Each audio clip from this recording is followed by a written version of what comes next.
नमस्कार मंडळी, आज मी बनवत आहे धाबा स्टाईल हिरवगार क्रीमी पालक पनीर. घरच्या घरी अगदी कमीत कमी साहित्यात आणि कमी वेळेत. चला तर मग बघूया. सर्वप्रथम इथे मी एक जुडी हिरवीगार पालक निवडून स्वच्छ धुवून घेतली आहे. निवडताना देठसुद्धा घ्यायचे आहेत, कारण पालकापेक्षा देठामध्ये चव जास्त असते. आता हे पालकाची पानं आपल्याला बॉईल करून घ्यायचे आहेत. त्यासाठी मी इथे 2 ग्लास इतकं पाणी गरम करून घेतले आहे. यामध्ये मी 1 चमचा मीठ आणि 1 चमचा साखर घालते आहे. मिठामुळे पालकाचा तुरटपणा कमी होतो आणि साखरेमुळे याचा रंग तसाच हिरवागार राहतो. मोठ्या आचेवर आपल्याला ही पानं 2 मिनिट गरम पाण्यामध्ये ठेवणार आहोत. 2 मिनिट नंतर लगेच आपण काढून घेणार आहोत आणि एका पातेल्यात थंड पाणी घेऊन त्यामध्ये ही पानं 1 मिनिटभर ठेवणार आहोत. यानंतर आपण पालकाची पेस्ट तयार करणार आहोत. यासाठी मिक्सरच्या भांड्यामध्ये जे बॉईल केलेले पालक आहे ते घ्यायचे आहे. 1 मूठभर कोथिंबीर घ्यायची आहे. 1 इंच आल्याचा तुकडा आणि 4 ते 5 हिरव्या मिरच्या. ही सर्व जिन्नस आपल्याला थोडंसं पाणी घालून बारीक वाटून घ्यायचे आहे. पाहू शकता रंग खूपच सुंदर आलेला आहे. तर अगदी साध्या सोप्या पद्धतीत आणि सगळे टिप्स वापरून ही पालक प्युरी तुम्ही सुद्धा करून पहा. तर पहिली तयारी झाली आहे. आता दुसरीकडे एका पॅनमध्ये थोडंसं बटर घालून पनीर फ्राय करून घेत आहे. थोडंसं गोल्डन ब्राऊन करून घ्यायचं आहे. आता त्याच पॅनमध्ये अंदाजे 2 चमचे तेल गरम करून त्यामध्ये काही खडे गरम मसाले घालायचे आहेत. मध्यम आचेवर 1 मिनिटभर खरपूस सुगंध येईपर्यंत हे मसाले आपल्याला परतायचे आहेत. यानंतर 8 ते 10 पाकळ्या लसणाच्या किसून घातलेल्या आहेत.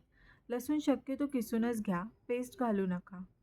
लसूणसुद्धा 1 मिनिटभर परतवून घेतल्यानंतर यामध्ये एक मोठा कांदा किसून घालणार आहोत. कांदासुद्धा आपल्याला रंग बदलेपर्यंत 2 ते 3 मिनिट परतायचा आहे. पाहू शकता कांदा छान लालसर रंगावर परतलेला आहे. यानंतर इथे एक मोठा पिकलेला टोमॅटो किसून घालणार आहोत.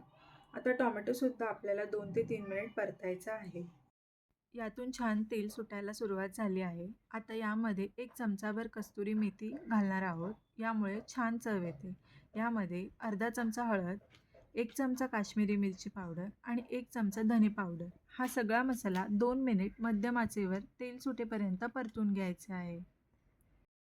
पाहू शकता छान मसाल्याला तेल सुटलेलं आहे. आता या स्टेजला यामध्ये एक खास इन्ग्रेडियंट घालणार आहोत. ते म्हणजे फेटून घेतलेलं दही.